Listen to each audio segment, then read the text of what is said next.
Você já deve ter ouvido alguém dizer: hoje em dia não se pode falar mais nada. Na minha época as coisas não eram assim. Agora tudo virou vitimismo. Isso é mimimi de mulher, de homossexual. Ah, hoje tudo é racismo e bullying. Onde o mundo vai parar? Se essas ideias já passaram pela sua mente, ou se você quer entender por que tantas pessoas estão falando sobre racismo, homofobia, xenofobia e outras questões, este vídeo é para você. Vamos refletir sobre o que está por trás desse mimimi, o que ele revela sobre nossa sociedade e muitas vezes sobre nós mesmos. Bem-vindos ao Café com História.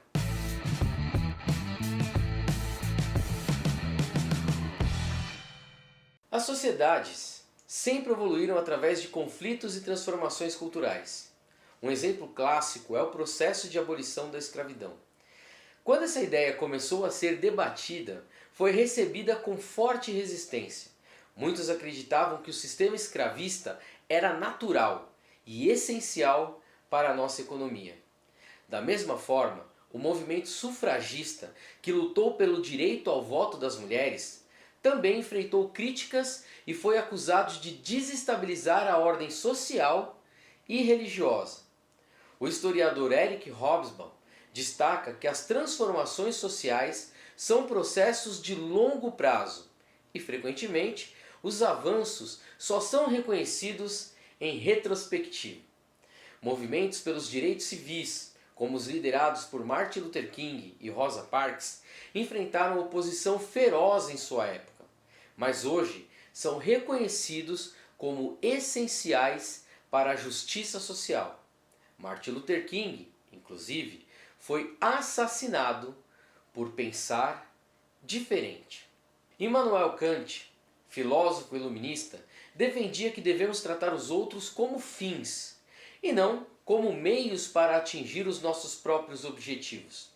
Esse princípio ético, conhecido como o imperativo categórico, nos lembra que o sofrimento de um grupo, mesmo que não nos afete diretamente, é legítimo e digno de atenção. Quando rejeitamos as demandas de grupos marginalizados, estamos negando a humanidade plena dessas pessoas. Validar a dor do outro não é concessão, mas uma obrigação ética. Isso nos leva à seguinte reflexão: como uma sociedade pode ser justa se ela não é inclusiva? Pierre Bourdieu, sociólogo francês, argumenta que os preconceitos como racismo, machismo e homofobia são construções sociais. Não nascemos preconceituosos, somos ensinados. Esses preconceitos se tornam práticas culturais enraizadas, que normalizamos sem questionar.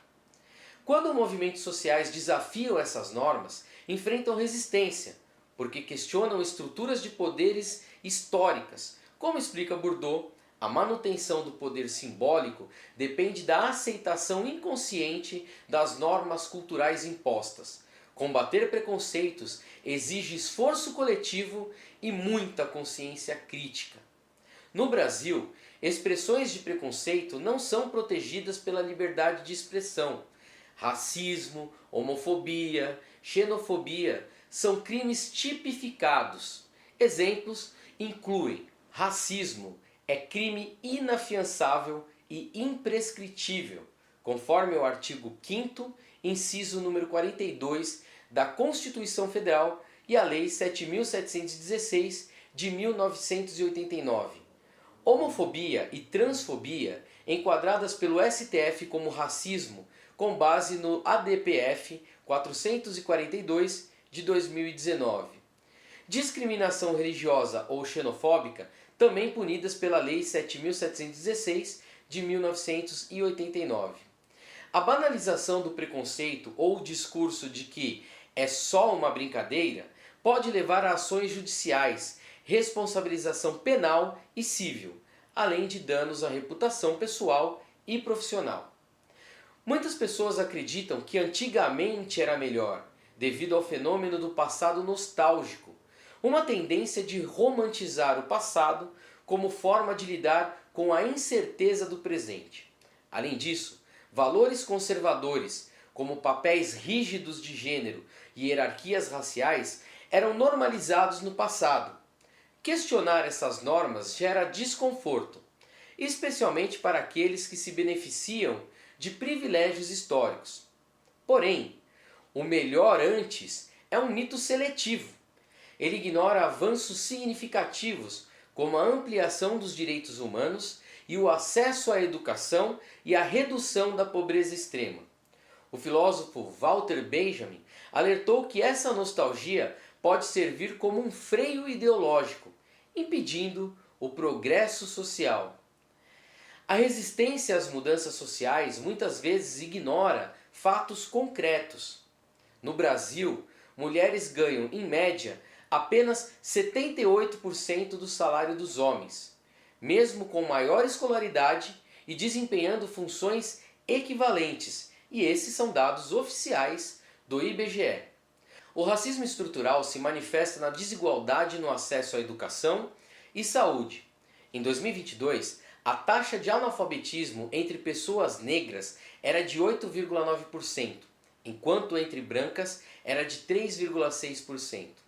Como afirma a filósofa Djanila Ribeiro, combater as desigualdades não é vitimismo, é uma questão de sobrevivência. Resistir às mudanças sociais perpetua ciclos de exclusão e violência. A marginalização de grupos vulneráveis agrava desigualdades e enfraquece as bases democráticas.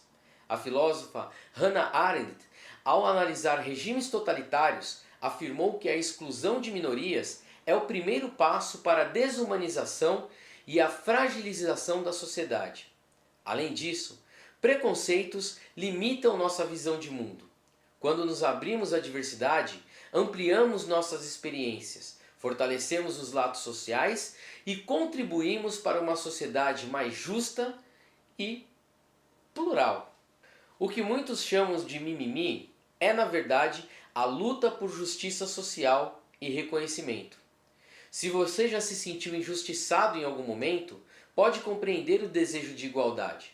Pense, como você vai querer ser lembrado? Como alguém que resistiu ao progresso ou como alguém que contribuiu para um mundo mais inclusivo e humano? Essa escolha, embora pessoal, transcende sua existência e afeta toda a sociedade. Assim, não podemos tolerar o intolerante, mas podemos tentar ensinar. É uma tarefa difícil, mas possível.